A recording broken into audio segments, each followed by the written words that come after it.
Merci pour Roland donc, qui a sorti son dernier livre de sa trilogie. En date. Son dernier livre en date. Qui s'appelle Jeannette. C'est avec succès que vendredi 28 avril, l'auteur fenchois Roland Marcuola a rencontré son lectorat de la vallée de la Fench à la bibliothèque municipale Seray-Mangeoise à l'occasion de la sortie de Jeannette, troisième volume de sa trilogie des aventures de Guido. Guido, premier volume né en fait d'une chanson, car comme vous le savez certainement, pour avoir suivi Roland sur Cité en scène, eh bien monsieur Marcuola est également musicien chansonnier. La préhistoire, c'est effectivement une chanson que j'avais écrite qui s'appelait Guido.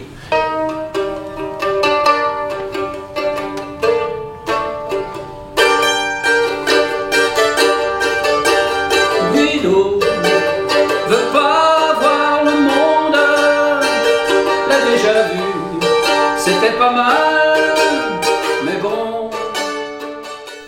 Entre chansons et lecture, Roland Marcuola n'a pas manqué de donner à son public, déjà conquis par ses écrits, la genèse, entre autres, de sa trilogie Guido, Tête de nœud et Jeannette, aux éditions L'Harmattan. En tout cas, occasion était donnée à Méga Info Régivision de le rencontrer.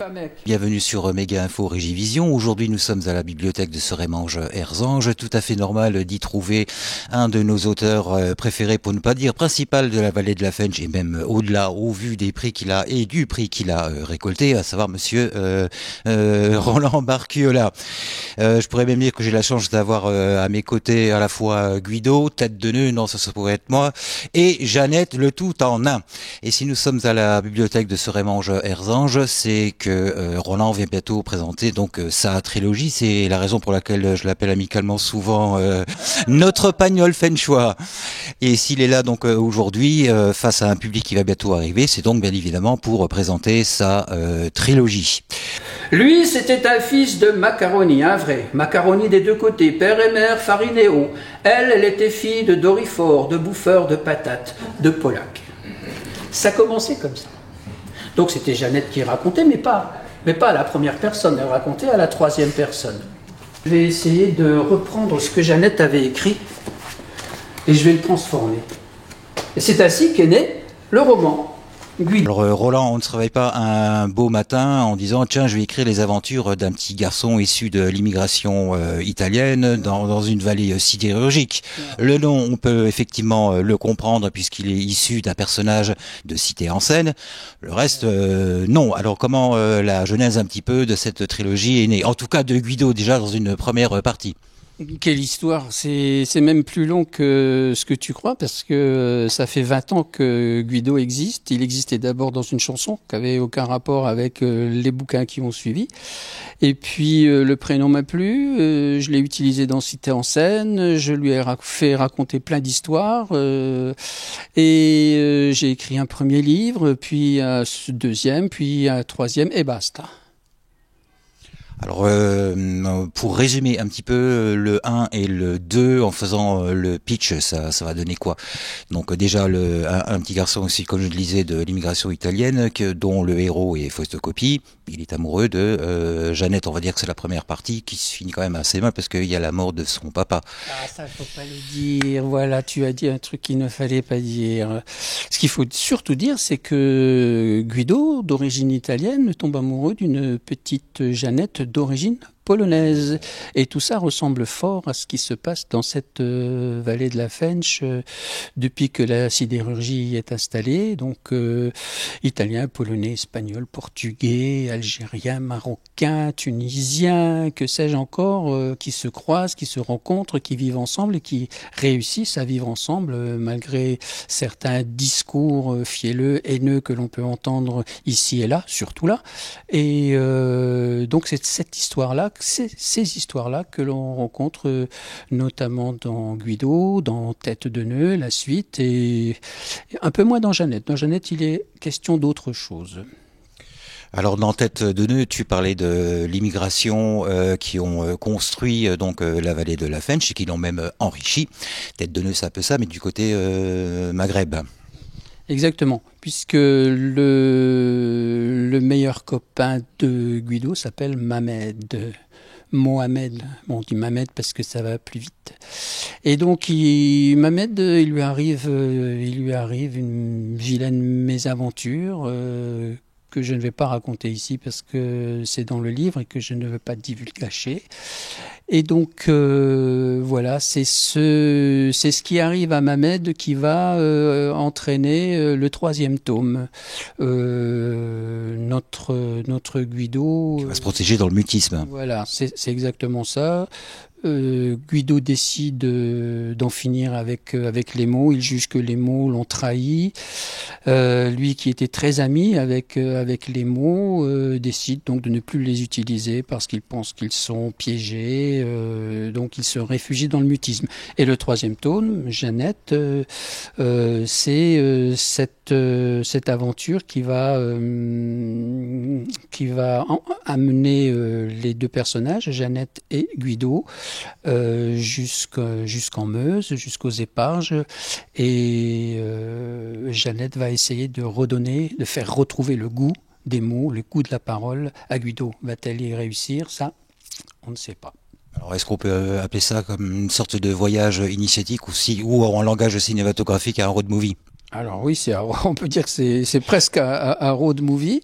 C'est effectivement un voyage initiatique puisque les deux adolescents vont se connaître au sens biblique du mot, et donc c'est tout ce parcours qui est décrit, et toujours, je crois, je l'espère, enfin c'est les retours que j'en ai, toujours avec humour.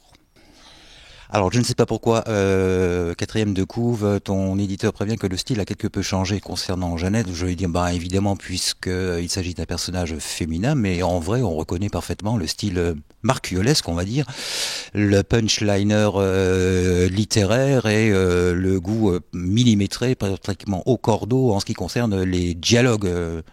Oui, alors si Guido était écrit à hauteur d'enfant, on retrouve un langage enfantin.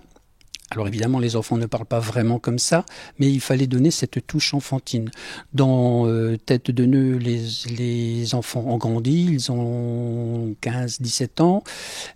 On a un langage un peu plus adolescent. Et puis, j'ai eu envie de changer radicalement de style, d'avoir quelque chose de beaucoup plus littéraire pour le 3e tome. C'est Jeannette qui parle. Là, elle est devenue adulte pour le coup.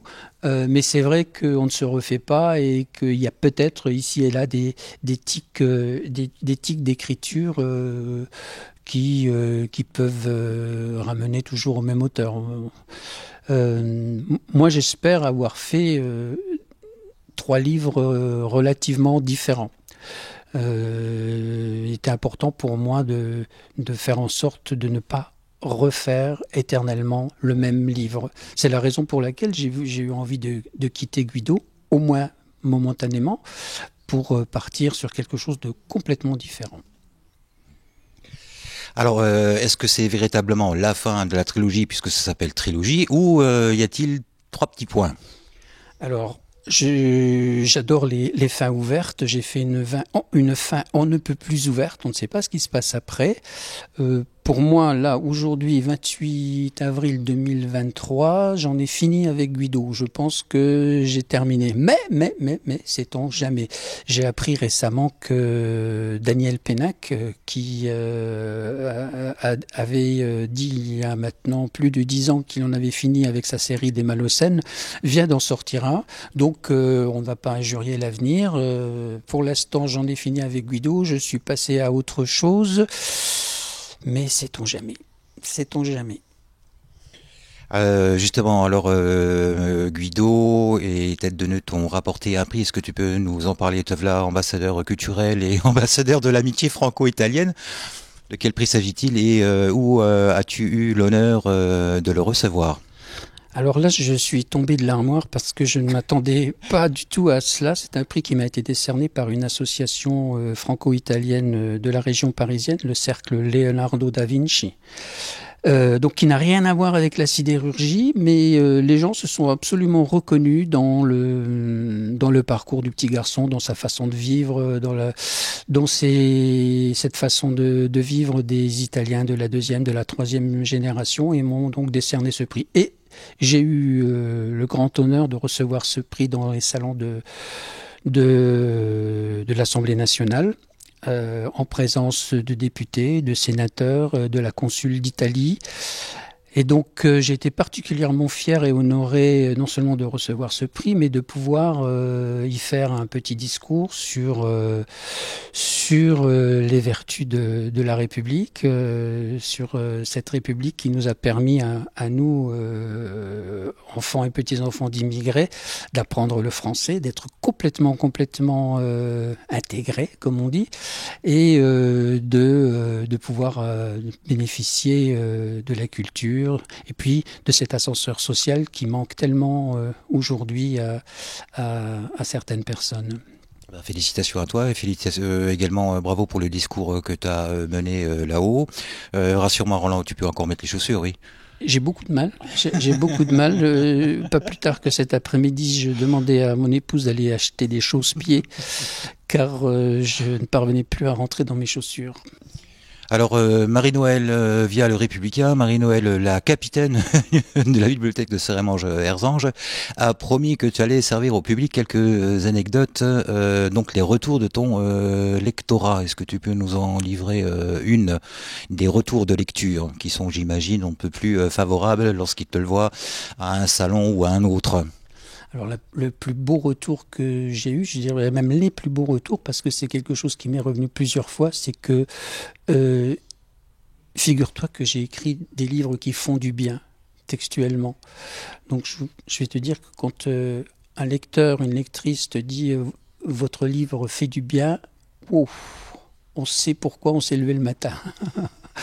Voilà, donc plus que ça, maintenant, tout le reste, ça va être cerise sur le gâteau. Je prends ce qui me vient au jour le jour et je suis en train de vivre un rêve, tout simplement.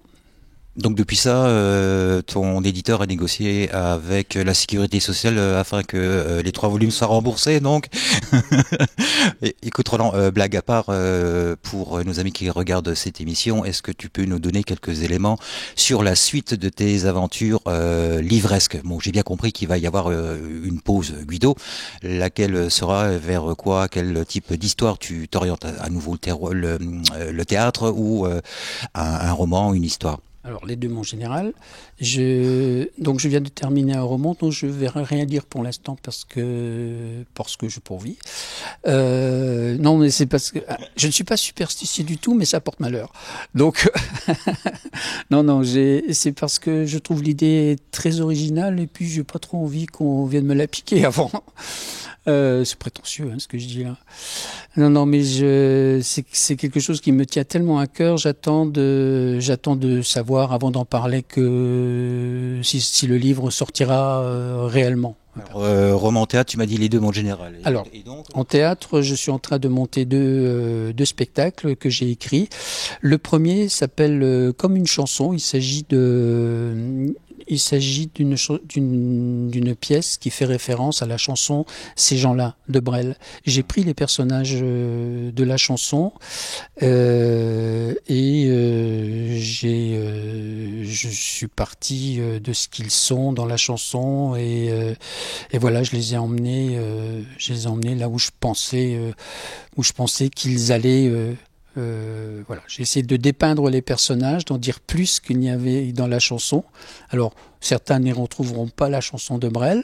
C'était pas le but de coller à la chanson de Brel. C'est mon interprétation à moi des personnages que j'ai vus dans la chanson. Et le deuxième spectacle que je suis en train de monter et dont le texte devrait sortir bientôt aux éditions L'Harmattan, comme les précédents. Ça s'appelle Par la fenêtre. Il s'agit de l'histoire d'un vieux couple qui vit par procuration en regardant par la fenêtre de leur appartement et qui ont tendance, une fâcheuse tendance au complotisme et qui traduisent tout ce qu'ils voient par la fenêtre en de possibles événements fâcheux pour eux, pour le monde, voilà. Donc on est dans quelque chose d'assez contemporain et comme d'habitude, j'ai envie de dire que je crois que c'est très drôle. Bon, connaissant Roland, je pense qu'on peut lui faire effectivement confiance, y aller quasiment les yeux fermés et oreilles ouvertes, puisqu'il s'agit de chansons. D'ailleurs, ça tombe bien parce que c'est justement des chansons que tu vas proposer au public qui va venir incessamment sous peu. Donc, je vais te laisser avec ta guitare nous offrir une chanson. Non, le banjo peut-être. Non. Ah. Avec le ukulélé. On sera dans les îles? Non, même pas. Même pas. Voilà, je vais aller chercher mon ukulélé alors. Très bien, on va écouter Roland. Pour le reste, eh bien, je vous invite donc, pour ceux qui ne l'ont pas encore fait, et vous êtes peu nombreux, à lire donc les 3 volumes. Vous avez écouté Roland, c'est une lecture qui fait du bien. À Roland, chanson. Tu m'as demandé tout à l'heure s'il y avait une suite à Guido, à Jeannette. La suite, ça pourrait être ceci, si Guido, toujours fan des Beatles, on l'apprend dans Tête de nœud, si toujours fan des Beatles, se mettait à vouloir traduire une chanson de 1965. Voilà.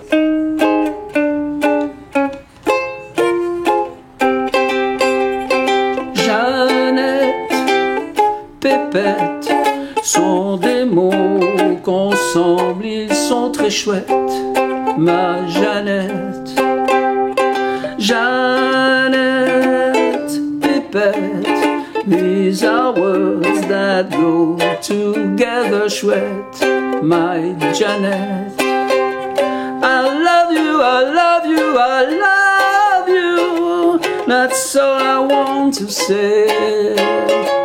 Until I find a way, I will say the only words I know and you'll understand. Jeannette, Pépette sont des mots qu'ensemble ils font très chouette. My Jeannette, I will say the only words I know that you'll understand.